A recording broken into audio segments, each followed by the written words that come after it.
Yes, kicking us off with some weather news, some weather chat. We know how everyone loves it. The state is bracing for the chance of severe thunderstorms today with a hot Thursday morning before rain sets in across all of the state.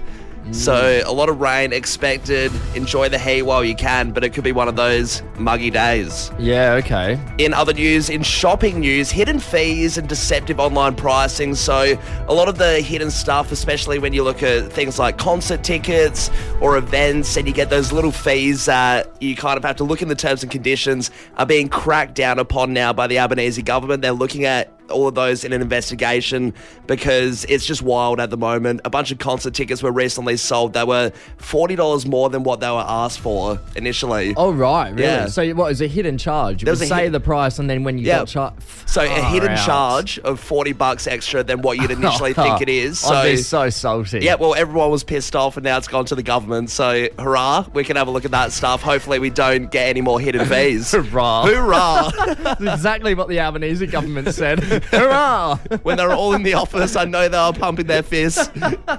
Hey, turning over to sport, the AFL trade window closed off last night with lots of last-minute deals getting across the line. Looking at the Crows, they had a very busy trade period. Recruiting Isaac Cumming and James Peatling. Yep. James Peatling came through very last minute, both from GWS. And Premiership demon Alex Neil-Bullen. Elliot Himmelberg has left, but they've remained their picks 4, 64 and 82, so they didn't have to get rid of their best pick to get any of these players across. Good stuff. Looking over at Port, they finally got that deal they wanted, getting rid of Dan Houston. He has moved to Collingwood. They got Joe Richards from Collingwood. They also got Jack Lukosius and Rory Atkins from the Gold Coast Suns. Rory Atkins being a former Crows player as well. Wow, funnily enough. Interesting moves here. Yeah, so they held on to their picks 13, 29, 36 and 50 for next month's draft. And the other club I want to have a quick look at is the Western Bulldogs. They lost a lot of players, a lot of good players. Yeah, so who's gone? Bailey Smith, he's gone to Geelong. Caleb Daniel has moved over to the Kangaroos on a 4-year deal. And Jack McRae to St Kilda. So that's their midfield really looking tough now. Yeah, they've really dire. only held on to the Bont and a couple other young guns. They've got picks 17, 25, 35 and 48. Jeez, a few notable names that'll be weird when they're not on the team, like Bailey Smith not being on the Bulldogs. Yes. Yeah, got to be an odd look. It'll be an interesting year next year and it'll be a very interesting draft next month. Hey, Callum, I love Reddit, right? It's got something of everything, from funny to weird to opinions to news. And it has so many users on Reddit that you can find almost anything from any part of the world. Yes. So yesterday I was scrolling through Reddit and I found an Adelaide-specific Reddit thread. These are the life hacks you should know if you live in Adelaide. Life hacks. The red light at Krispy Kreme means you can get a free donut. Life hacks. Get to know Adelaide's 24-hour food scene, Cafe de Villiers or the O'Connell Street Bakery. Life hacks. Good one. Adelaide has pretty hard tap water. If you start to have dry, itchy, flaky spots on your face or skin, dandruff problems, try Nizoral shampoo. Life hacks. You should be picky when dating. If you date one person and it goes badly, they'll most likely know or are related to the next person you date, and then it gets weird. Life hacks. Adelaide Libraries uses one card system, meaning you can rent a book, DVD, CD from any library and return it to another library. There you go. Life hacks.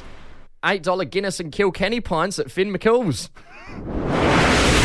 Life hacks. Don't use South Road. Life hacks. You often get good deals on produce at the Central Market about an hour before closing. Life hacks.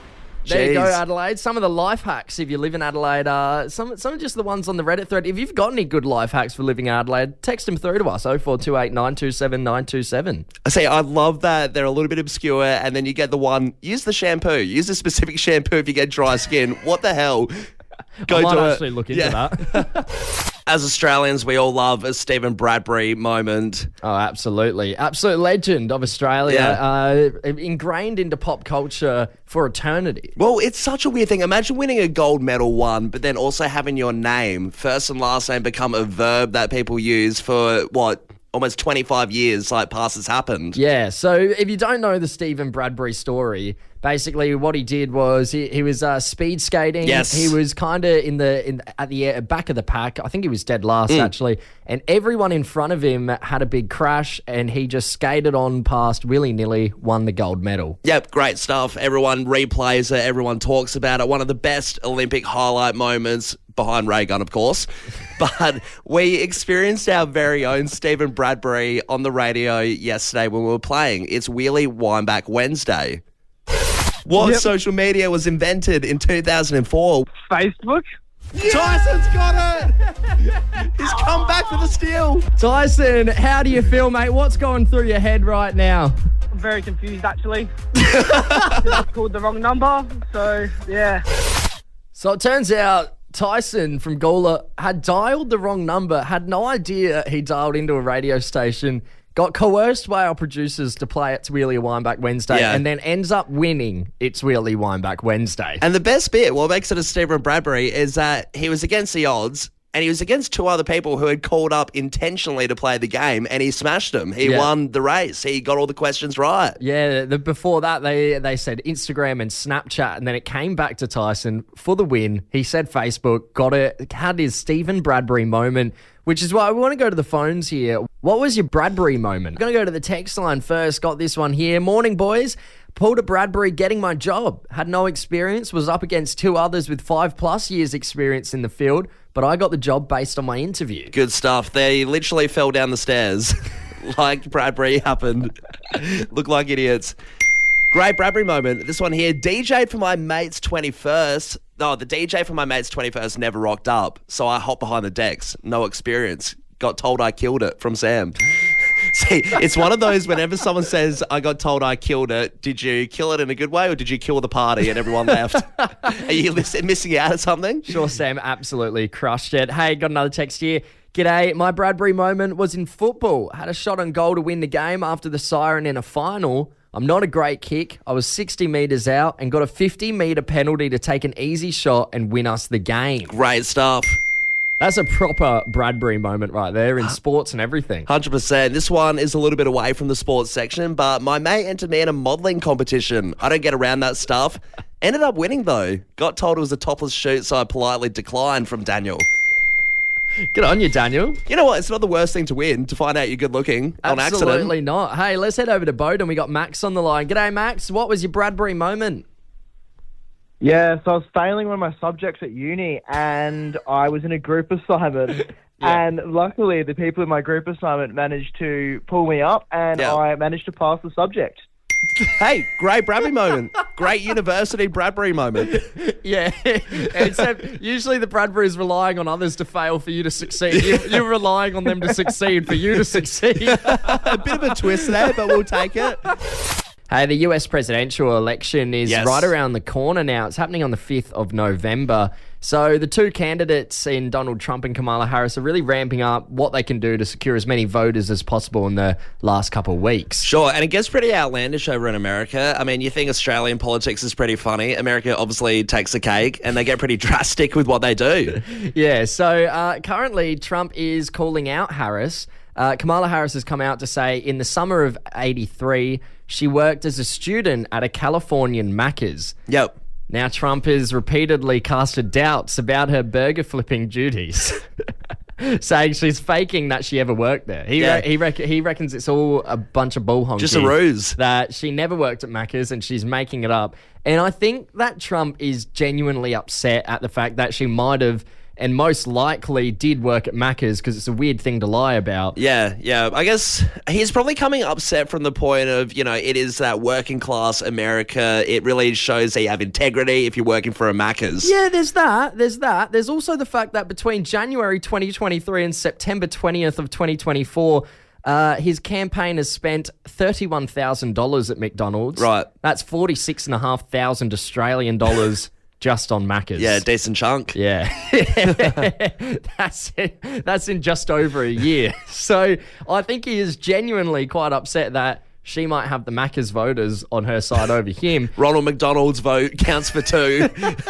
You need to get him on your side. So get this, in retaliation, Trump keeps saying he's going to go visit the Golden Arches. He's going to go to a Philadelphian Macca's and work the same job that Kamala Harris supposedly worked back in the summer of 1983. And he's going to work the French fry job for half an hour. God, can you imagine going to Macca's and going through the drive-thru and Trump's there serving your Happy Meal? What a strange sight. It's such a weird thing that he's so upset about this. Like, you know what? I'm going to go work at Macca's too. I'm going to one-up you. And I'm going to have it documented. His team keeps asking for Kamala Harris's documents about working at Macca's. Like, who cares? Yeah. Where'd you work at next? KFC? I'll work there too. I'll take any job that you had when you were 18. I'm going there. So each week here at Fresh, we have staff meetings. Yep. Right. And before we get into the nitty-gritty stuff of the staff meeting, we kick the day off with our good news stories. So each week it changes what it can be. Some weeks it can be anything you want, work-related or not. It could be personal, something you did on the weekend. Other weeks it has to be about someone else. So you have to give a good news story about what someone else in the workplace has done for you or done in general for the station. Yeah, it's good stuff. Congratulate them. Good morale boost around the office. You know, it is good fun. Absolutely. But yesterday there was a bit of a spanner in the works. The corporate fat cat decided he was going to give his own good news story to each individual. And he never does this, so it was a little bit odd. I don't know if he was showing off to some new workers, but he kind of started it being like, I'm going to prove to you all that I'm aware of what you're doing. So he went around the room and one by one did his little spiel. Yeah, and as he's going around the room, he's saying very nice things about each person. And you were maybe third or fourth in line. And he gets to you saying all these nice things, and it's followed by, he sort of followed it by saying, it's hard to separate Tom and Callum. They both sort of do the same stuff. They both got the same mindset here at work. They both do a great job. He's saying some really nice stuff. But because he had sort of launched me into your category of the good news story, by the time he got around the room and got to me, in his mind, he must have just thought, well, I've kind of given him a good news story already. So he just started roasting me. Yeah, so he's kind of dished out all of your compliments intertwined in mine. And yeah, it really isolated what he had to say to you, and it was all just guns blazing, wasn't it? Yeah. It was like, well, I don't know what he does. He's always saying he's doing interviews, but it just looks like he's on his phone. Well, by the time I got to you, it was almost like he'd worked up a stand-up comedy routine, and it wasn't anything complimentary. It was just, it's the roast of Tom in front of all these new workers and stuff. And it's one of those things where you think, and you're like, oh, well, it's your close friends that are happy to roast you, right? And people that don't feel as close to you feel like they have to be nice to you. Yeah. So that's how I'm playing it out in my mind. But no, I genuinely just think the corporate fat cat wanted to roast me in front of the entire staff room. It's like a hazing ritual. Were you stitched up in the speech, Adelaide? And it doesn't have to be necessarily a work speech from your boss, No. right? What about 21st speeches, 18th speeches? They are proper. I mean, they're just there to embarrass the person whose birthday it is. Yes, a girl we know in her 21st speech, one of her friends who was giving it to her may have revealed her list of people, if you know what I mean. Yeah, in front of the mum, the grandma, everyone, all these tame More relatives. importantly, in front of the boyfriend who then walked out of the 21st and left. Yeah, he was not happy. Later on broke up with her after finding out about the list. The man was not happy with the stats presented to him. The spreadsheet did not concur. But 21st, 18th, weddings, so many opportunities to stitch your mates up in speeches. Maybe you were the one that did the stitching up, or maybe you were the one that was stitched up. Give us a buzz. We've got a special guest with us in the studio. It's Maggie from Callum. Mags, the drive home. Mags, how you going? Hey, good. Yeah, that staff meeting was kind of weird, hey? Yeah, it was like a super wild weird. time for you. Yeah, I forgot about that. It's a roller coaster of emotions, actually. Yeah. How are you feeling after that? It was a bit of a knock, wasn't it? Yeah, look, it was a late night. Up crying all night, rocking in the corner. Yeah, in the fetal position. Now, Maggie, can you tell us, I mean, you've come on for a specific reason. You have a bit of a speech story. What happened with the speech was a little bit embarrassing. It happened at a wedding, didn't it? Yeah, so my best mate got married and Tom was actually there. He emceed the wedding. This was a few months back. And her dad got up, who I've known like my whole life since I was born, right? And he got up and he was kind of making this beautiful speech about, my best mate and her now husband and everything. But then it was super dark and he kind of couldn't read exactly what was on the paper. So he kind of just started going off his own knowledge. Yeah. And he landed on me and he just started roasting me. And he was like, oh, Maggie, you know, she's a bit special. Got a lot of stories about that one. I won't share them right now, but... oh, she's a bit of a wild one. And me and my dad were cracking up. We were like, this has just turned into the roast of Maggie here at my best mate's wedding. It went on for a weirdly long time. It was a solid 5 minutes. It got to a point where I was like, right, the sun's down. I'm going to get my phone torch out and shine it on the paper so we can move on from Maggie. So he's just seen the little scribble of Maggie on the thing and thought, oh, well, I'm going to have to go on a whim here, see what happens. I think he was going to go through all the bridesmaids and be like, you know, they've all been good friends to Ellie. And then he saw my name and he was like, I know a lot about this girl. I can really unload here. And he just went off. And I was like, do you know what? Fair enough. I could really ruin this girl's night. Yeah, I do make poor choices. So I was like, it's okay. He brings out Jeff Ross for to settle down the comedy, do another roast. Hey, let's head over to Christie's Beach. We've got Tina on the line. Tina, were you stitched up in a speech? Yeah, I was. I was doing a speech for a friend's 18th birthday. Yep. And I was wearing a skirt, and while I was doing the speech, my friend's little brother came and dacked me. Whoa. What? Dacked you during the speech? How old's the little brother? He's not like 15, right? He'd have to be a little kid, right? Oh, he was like 9 or 10. Yeah. Tina, what did you do? Did you finish the speech? Did you... How'd you go about this? What happened? I had bike shorts on, luckily, and I'm very close with the family, so we all kind of just laughed about it, but my face went bright red. It was so embarrassing. God, kid's the centre of attention. Watching someone take the limelight, he's got his own comedy set in mind. Maggie, what would you do if I just dacked the dad at the wedding for you when he was stitching you up? Do you know what? I would have thought that was pretty funny. I'd have been like, that's good. That's a good move. Time for the Weird Weekly Wrap-Up. The way this works, Callum, each week on a Thursday, we reminisce about some of the stranger things we've seen around Adelaide. If you've seen anything weird, chuck us a text, 0428 927 927, so we can include it in the Weird Weekly Wrap-Up. But Exactly. Should we get into Let's it? get into it.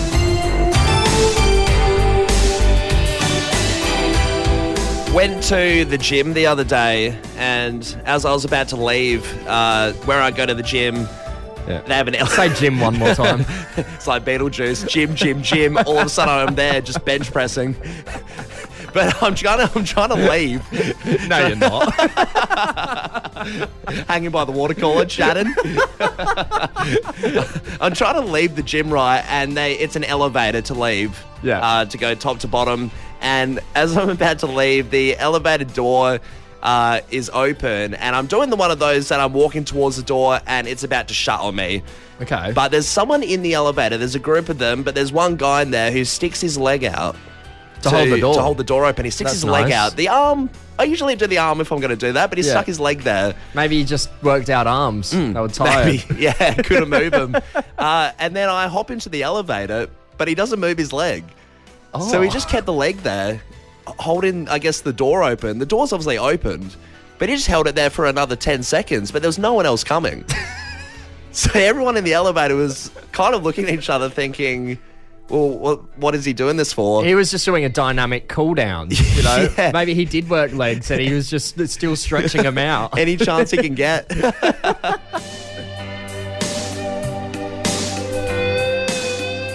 So, Callum, I was with you actually when this happened. We're walking back. We got some breakfast earlier this week. Walking back to the station, and it was a hot day. It's been hot every day this week, 30 odd degrees. So, been wearing shorts, been wearing shirts, t-shirts, and I had these itty bitty little shorts on. Right? Yeah. They're short shorts. And this guy's walking up to us, walks past us, looks me up and down, and says, "Wow. How about those shorts?" He catcalled me. Got the cat call. In the middle of the day. Yeah, Rundle Street. In a very public place on Rundle Street. Then I you got catcalled. You turned around and said, "Eat my shorts." Did a Bart Simpson. Do you want to eat them? Kind of liked it.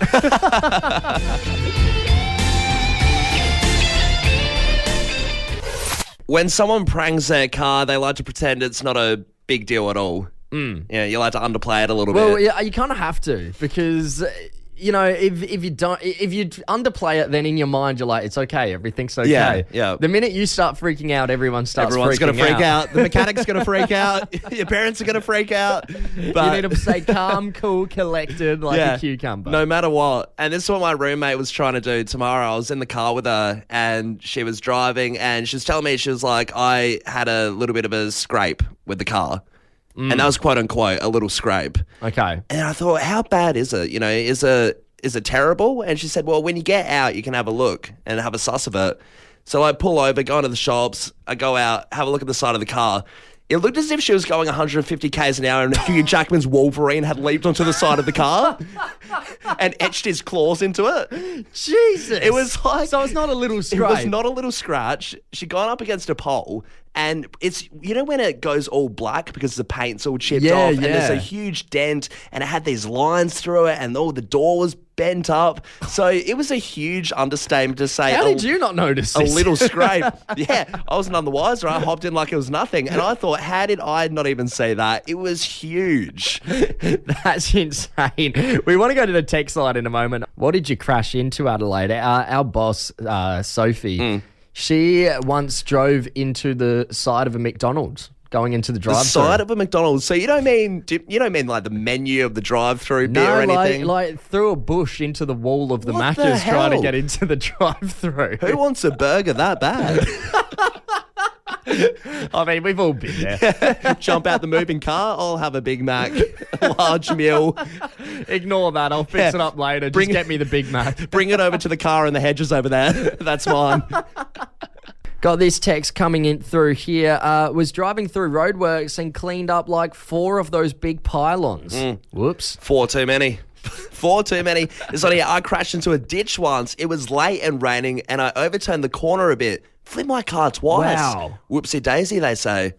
Hey, Jeez, not a whoopsie daisy there. I hope they're all right. Yeah, hope you're okay. Text back in and let us know you're okay after that. Got another text here from Rick. Backed into a Tesla the other day. Good times. Yeah. We had a dude at work do that as well. The thing is with Teslas that they're so futuristic and advanced, and there's so many sensors and cameras that even if you lightly back into one, I feel like it's going to be pretty high damage costs. Yeah. I feel like you run into the Batmobile or something. This one here, crashed into my favourite fish and chip shop. The bond with the owners is no more. You used to get free chips and everything. So that's worse than a Tesla. Running into a Tesla, fine. Running into your favourite fish and chip shop and being removed from all of your benefits. That's not what you want. I like how they're not worried about the car at all. Nah. They're worried about no longer getting their free They used to put extra chicken salt on mine. Now what do I get? Got another text come through here. Put my car on cruise control, forgot to turn it off, and drove straight into my front gate. Wow. Yeah, big one. Yeah, no bad. Hey, just had another one come through here. I crashed my car into the roller door last week from Damo. From Damo, yep. Hope everything's all right there, Damo. Crashed into a pole a year ago and running for the city photo fell off. The hell does that mean? What?